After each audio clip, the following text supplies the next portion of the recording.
Hello and welcome to a brand new CornNation Overreaction Revisited. And this week we are going back to the only game that I took in live last year when Nebraska traveled to Champaign, Illinois to face the Illini. And we're going to introduce our very special guest here. But I'm your host, Greg Mahochko. That is the man, the myth, the legend, Hoss Reuter. And there we go. He is co-host of one of my other podcasts, of course, not on CornNation, but my side gig, so to speak, the one that I had first, and that is Nerds United, and we do that show most weekends live, like on a Friday or Saturday night. That is Mike Luther. And Mike, good seeing you, and you're here because this game that we're about to talk about was your first ever live Husker game. Yes, it was. Yep, there. Look at my big old fat face there. Well, you're in good company. So it was a good game. I don't remember much of. I know we won. I don't know if that's a spoiler. I don't know if we're allowed to say that or not, but we did. But I'm interested in the analysis of it now. So this show is the brainchild of Hoss right over here because we got going through spring football season, and Hoss said, it'd be really great to go back because Mike, for you, we would do these sometimes the night of the after the game at win or loss, and when you're 5-7, unfortunately there are more losses in there than wins, but we try to knock it out within 48 hours, and we're still sometimes kind of emotional. So Hoss, good or bad, Hoss said, let's emotionally detach ourselves, just kind of look at the game a little bit more removed and break it down. So that's what we do. And it takes, a half hour or so to get through these. And Hoss, I guess we should probably hear from the co-host on the show. How are you, sir? I'm doing good this evening. How are you? Oh, if I had been better, I don't even know how to finish that. Never mind. This is water. Did you have saying at one point like a puppy with two peckers or something like that, Probably, but I can't remember that now. So you're happier than a puppy with two peckers. I thought it was odd then. It's still a lot now. Busier than a one-arm paper hanger. There we go. There we go. So this was not only Mike's first game, but as you saw that picture, and then we'll have just one of me and my oldest son Garrett here. This is his first game drawing breath, and by that I mean in the fall of 2015. I don't have the picture for this one, but he was in the womb when my wife and I went to watch Tommy Armstrong and Mike Riley and company lose that game. So yeah, that was not a good one, but this was better, and we're going to talk about the happiness because that's what happens when Nebraska went. Again, it was Friday. It was a Friday night game, which was also fun. 7 o'clock kickoff, and Nebraska wins 20-7 on the road. First of all, Hoss, we kind of talked last week about that Michigan game and hosting the eventual national champions, and then on a short week going on the road in the Big Ten. Can you kind of put yourself back as far as your frame of mind and how confident you were going into this game? Honestly, I was not very confident going into this game on a short week after getting the shit beat out of us by Michigan. And a lot of that had to do, one, with how we had played up to that point in the season, but two, we just hadn't played very well against Illinois, really going back to maybe 2018. You have that big win in Frost's first year, and then in 19, we barely squeaked by in that comeback game in Champaign, and then we lost in 20, and we lost in 21 and 22. And so this was a game where I thought that Bret Bielema was probably licking his chops to get over on Nebraska because he just seems to really have an issue with the Big Red. But, yeah, I mean, looking at Illinois in totality, Luke Altmaier at quarterback and some of the different receivers and running backs they had, I thought that they were going to give us some problems. And they kind of did on that first drive. I don't know if you want to get into that or if,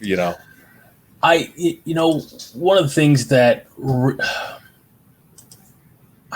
here's where I want to just get right into it. what happened at the very, and I think it was that end of that first drive where Illinois is cooking.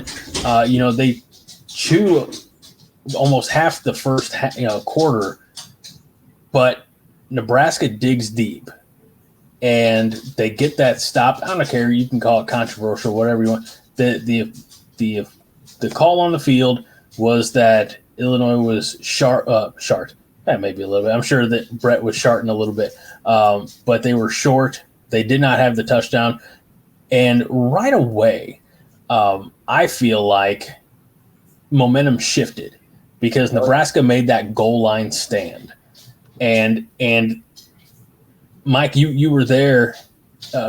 Just it seemed like a lot of the energy went out of the Illini crowd. Yeah, it kind of seemed, especially in like the student section, I noticed because I kept looking over there, which I was thoroughly impressed by the student section. But I think there was a little bit of momentum lost there.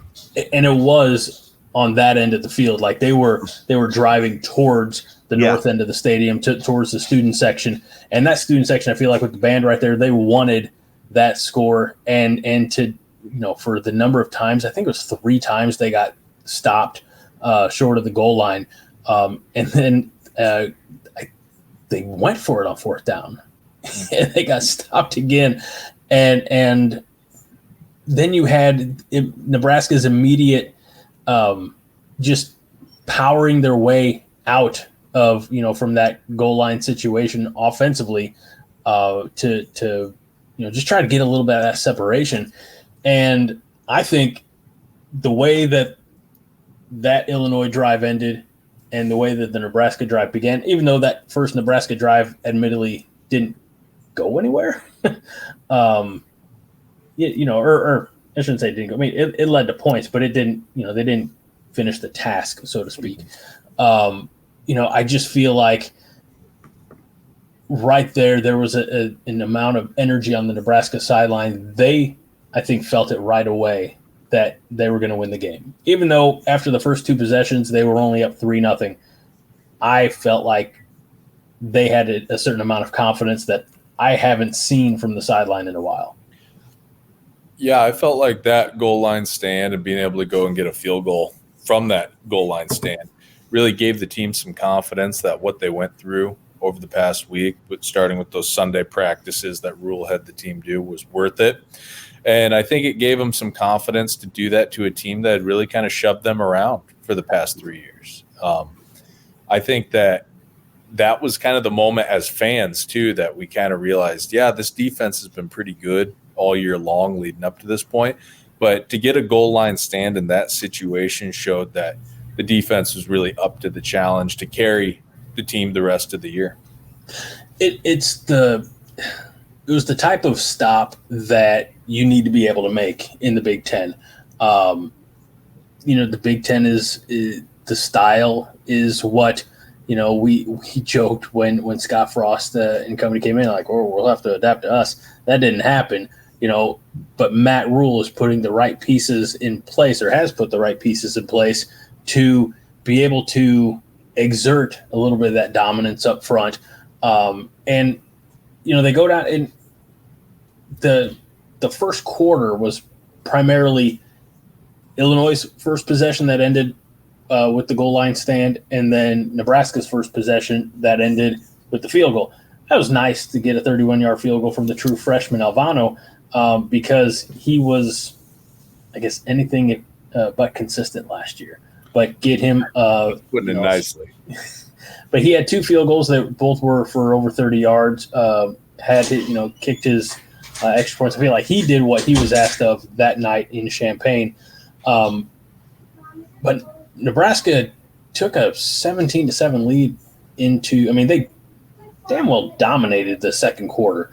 They had, and it helped certainly that they had, I believe, the interception. And then, because they scored 10 seconds, between one another.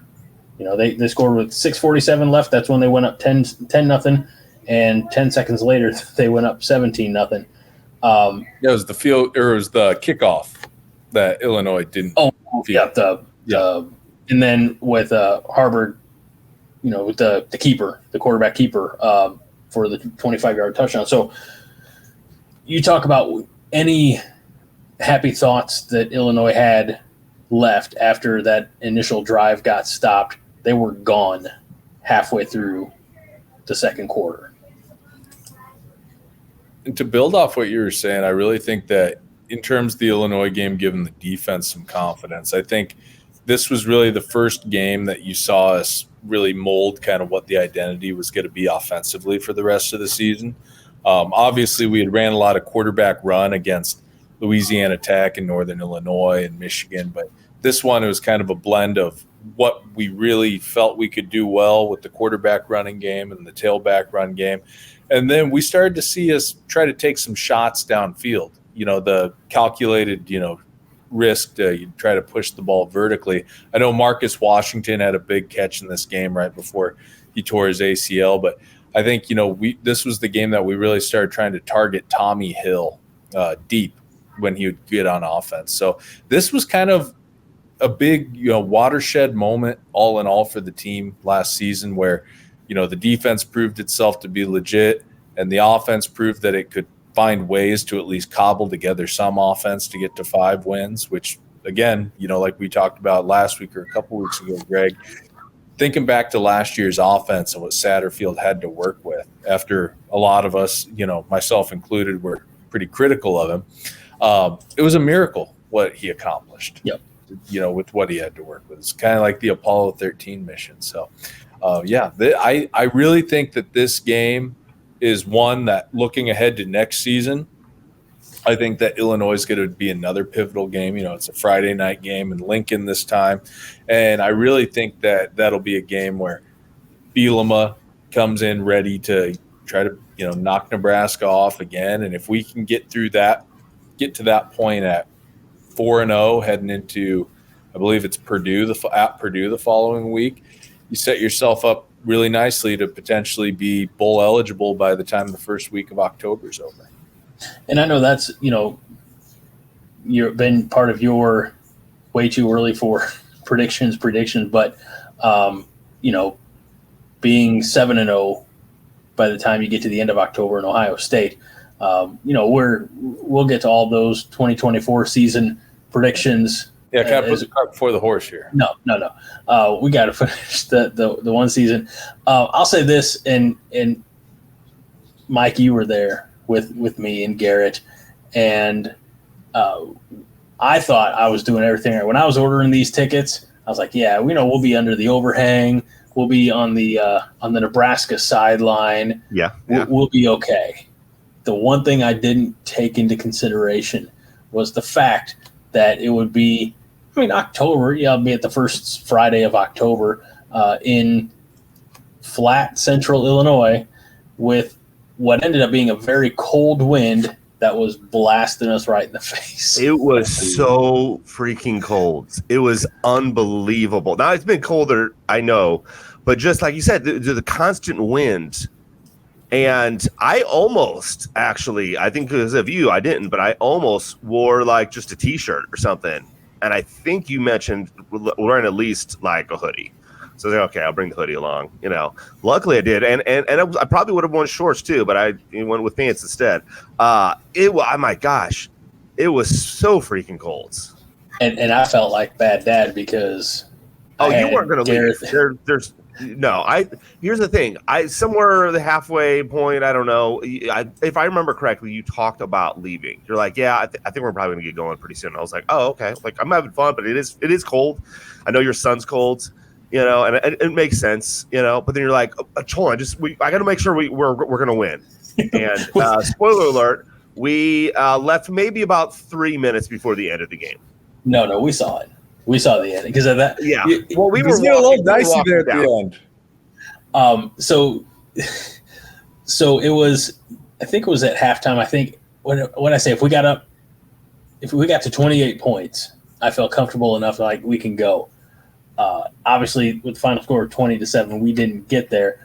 But Garrett was cracking me up because he was enjoying all the pregame stuff outside. He got to I know what you're going to say.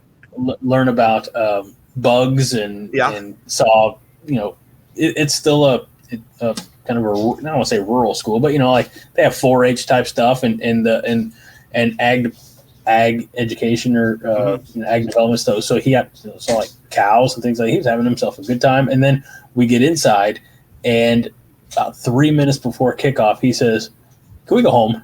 Yeah, yeah. I remember that. Like, what? No. You and I knew we were going to leave that early.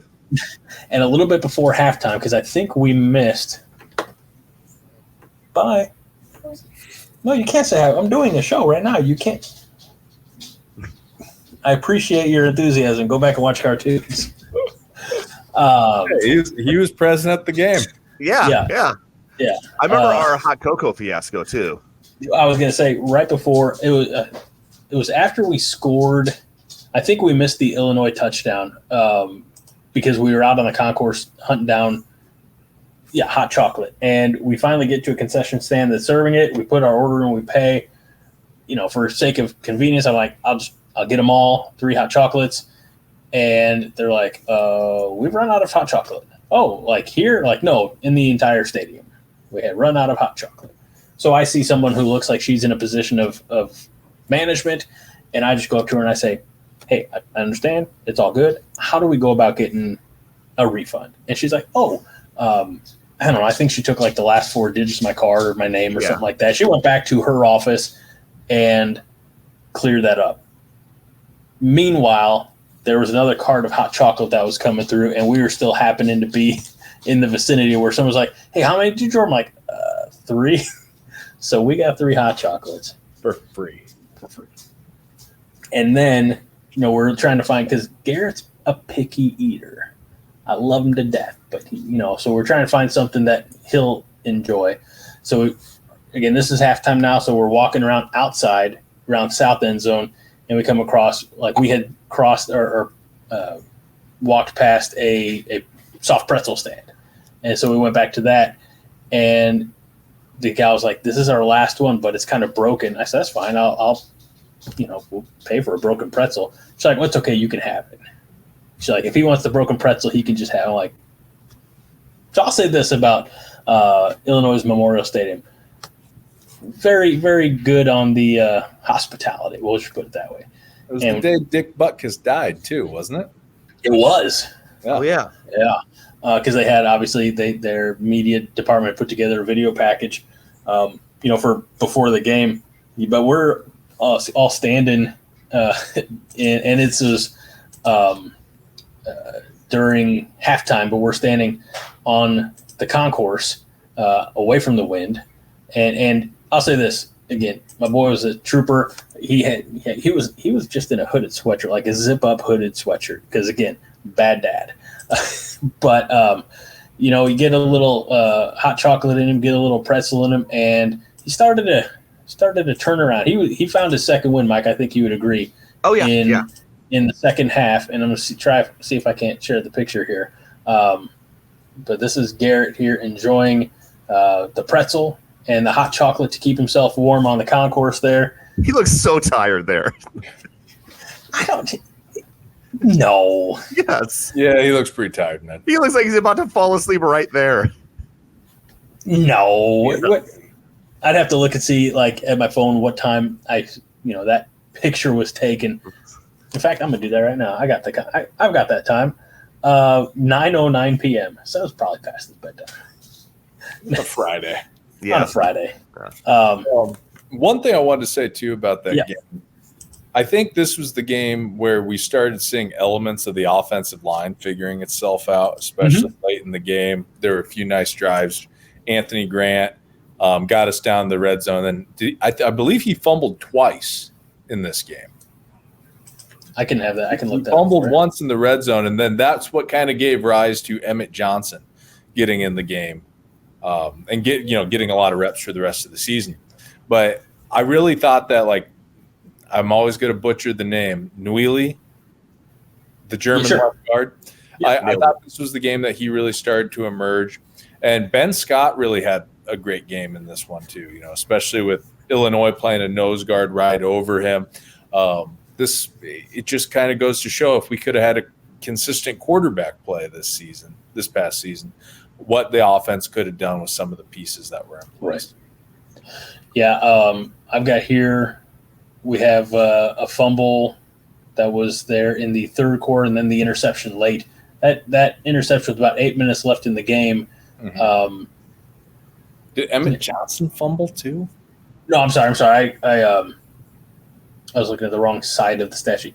We did have two. We had a fumble, an interception, and a fumble. That's where it got hairy there in the last few minutes of the third quarter and into the fourth quarter, because we scored our last points at the 8-minute mark, give or take, of the third quarter. Then we had a missed field goal, we had a fumble, an interception, and a fumble in 4 consecutive possessions. So that's why, Mike, probably we stuck around, because I'm like, I don't really know how this is going to go. That's about par for the course for last year's offense.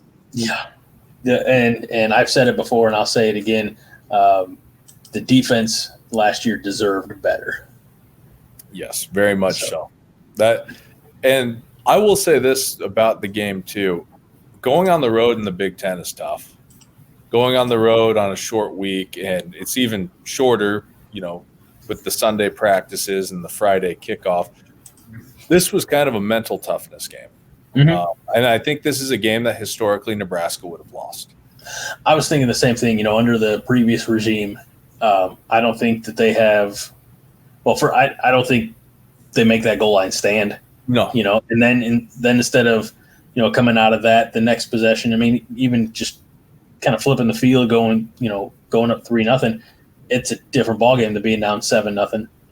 When Illinois was on that opening drive, they were exerting their will until they got within the 5 or 10 yard line, and Nebraska finally built the wall. So, yeah, Altmaier had a really good first drive, and then I know their running back ran for like 10 yards on the first play of the game, and as a team, they only finished with 11 yards rushing the rest of the game. That's right. I looked that up today, and I was like, all right, I need to get a little bit of information, refresh the memory heading into tonight.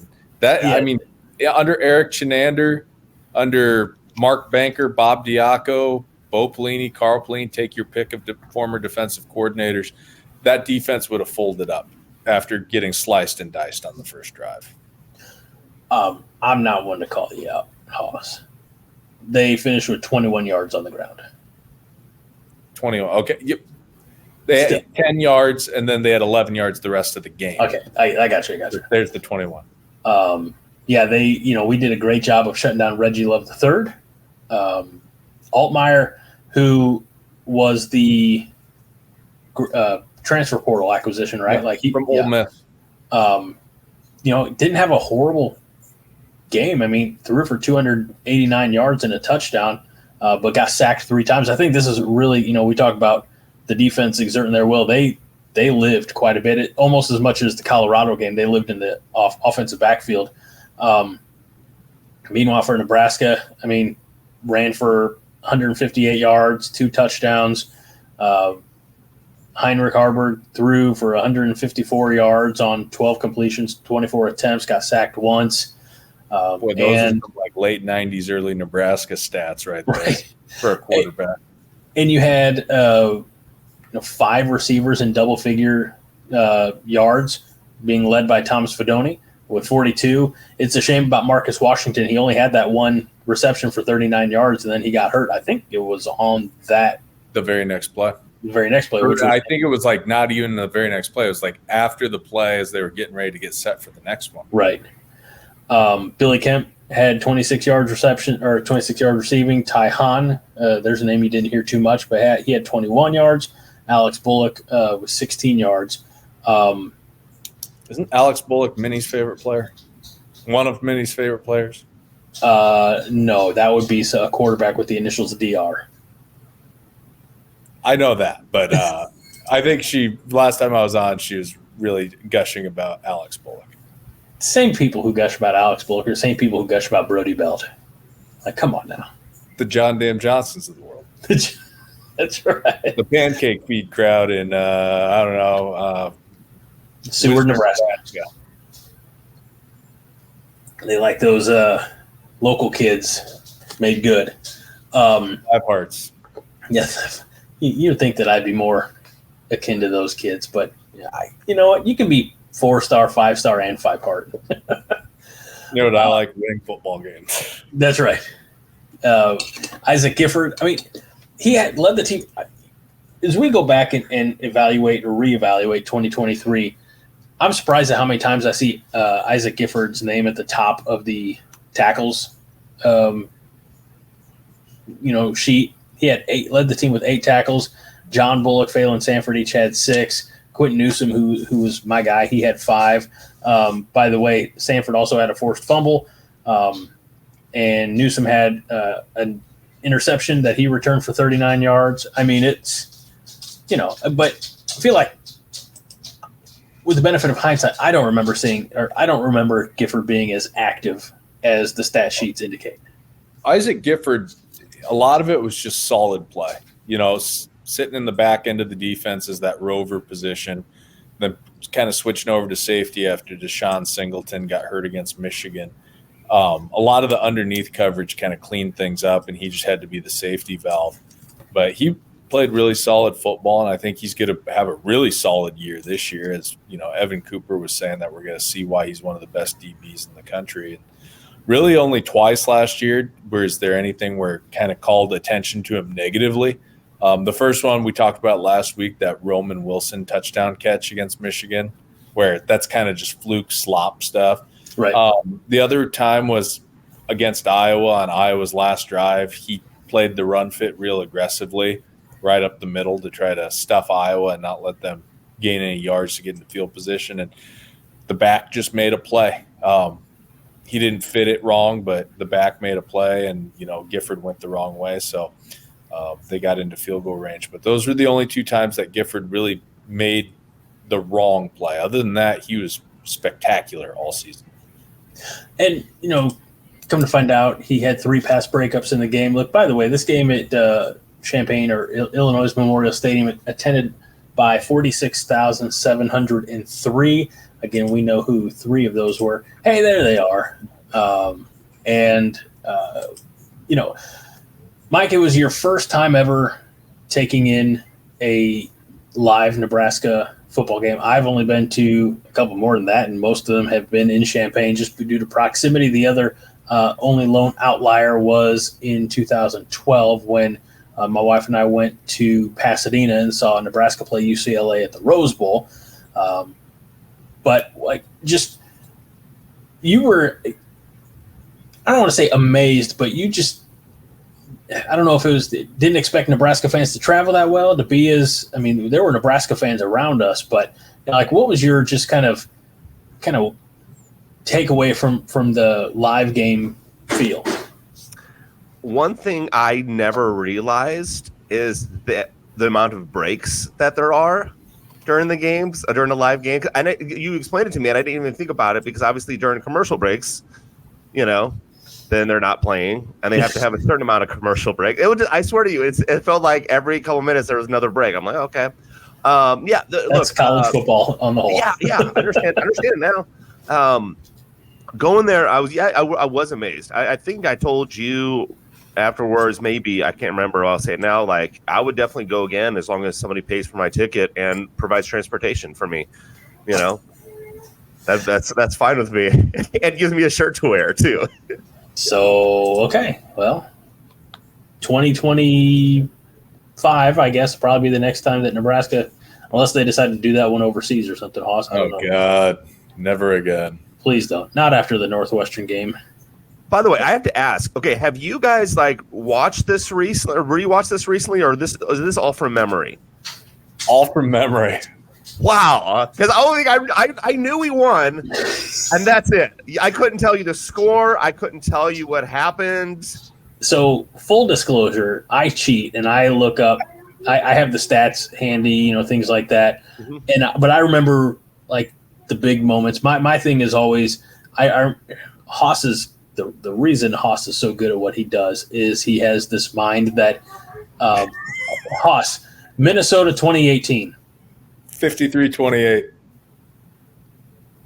It's like, have you ever seen the videos of Sean McVay, them asking him third quarter 2015, touchdown against the Giants, he's like, oh, Jamison Crowder was bunch right, F snag, double go, and he's just like, beautiful play. It's just eidetic memory. Yeah, I don't have that, Mike. I don't have it at all. I honestly, here's the thing. I don't know how, but even if I would have rewatched it today, I probably still would have been like, I forget again what happened. The only thing that I looked up today was I wanted to see something about that first drive. And that's where I saw the holding Reggie Love. He had a 10-yard run. They finished with 21 yards rushing on the day. But, other than that, it was all just right off the top of the dome. Hey, that's great. We went to – I just realized you can tell that I'm going straight from this show to the Five Heart live here in about 20 minutes. So I just realized that over Haas's left shoulder is the Five Heart logo. Yeah. This is not the Five Heart show. So I apologize to all of you who may be confused. It's a subsidiary. Yeah. It's a spinoff. I was going to say I'm a founding member. I'm not the founding member, but I'm like second in the line. What's the logo for this show? Oh, I'll be more than happy to show that to you. I didn't even know we had a logo. It's just the CornNation logo. Okay. So, all right. Somebody remind me at like 8:55 to flip that back. I feel like we should have like a logo for this fall's reaction show of just like somebody who looks hungover, like slumped, looks sad, because historically we've been sad on these things. Yeah. The Saturdays are for pain and sadness guy. Yeah. I'll see what we can do. And I'm serious about that. And I need to work on a little intro for that. Although I do like our intro that's custom made by me. By the way, great topic. We have gone off the reservation on this one. But John is always hyping new merch. Make sure that you're getting your sweet merch at cobbycorn.com. You can get a CornNation shirt. You'll probably have yours before Haas and I have mine. But because we have you a hat. I wasn't going to say anything. Yeah, I'll get it to you. Trust me. Okay. After the show, text me your address. At this point, why don't you just wait and hold on to it in case I get to Lincoln for a game this year? Well, because then it might be sitting in here for another year. That's true. All right, I'll do that. Look, at the end of the day, Nebraska got a much-needed conference win. I really feel like this game took some leaps, not just steps, but some leaps as far as building confidence and finding the way to win. And you say, Greg, you were up 17-7 at halftime. What do you mean? Well, like, this game could have gone very different. We talk about what happened towards the end. You had the missed field goal. You had the fumble, the interception, and the fumble. This thing could have blown up in our face. That defense dug deep and handled business at a time when they needed to. So I said a lot of last season that the defense deserved better. I feel like in 2024 they're going to get better as far as they're going to get more help from the offensive side of the ball. But getting this win on a short week in, I don't want to say it's necessarily the most hostile environment in the Big Ten, but it's Bielema. You just got to beat Bielema because we can't let that freight train get a running. So I got blocked by him on Twitter back in 2015. I'm not going to repeat what I tweeted. It's not right, but I got blocked by him. Well, did you ever go and apologize? Hell no. No. Mike, your final takeaway from this Nebraska-Illinois Friday night football game? I like to think that we won because I was there. Boom. Love the energy. I like it. And we showed him in all stages of the night. One more picture of my boy who wearing by the way, I bought that shirt for him last time I was in Nebraska, which was for a friend of the show, Josh's 40th birthday. That was a couple years ago. So that's an authentic purchased in Nebraska Husker shirt. And buddy, he passed out on the way home. We were playing a game of like guess the animal or guess the number or something like that, and he fell asleep while during the game. So, we walked the wrong way too to the car, if you remember. I do. Okay. Thanks for that. I got a little spun around out of the stadium. Thanks for reminding me that I don't know directions, Mike. I was no help. It's okay. glad you're here to remind me of my flaws. All right. Well, I think that'll do it for this episode of CornNation Overreaction Revisited for Haas Reuter and our very special guest, Mike Luther. You can check Mike and me out on Nerds United on the YouTube and Facebook and stuff. I'm Greg Mahochko, and we will see you next week when we're talking about that next game. And that next game sure is a doozy, isn't it, Haas? Oh, yeah, Northwestern. Thank you. I was say I don't have it pulled up, so I knew that you would have it in my.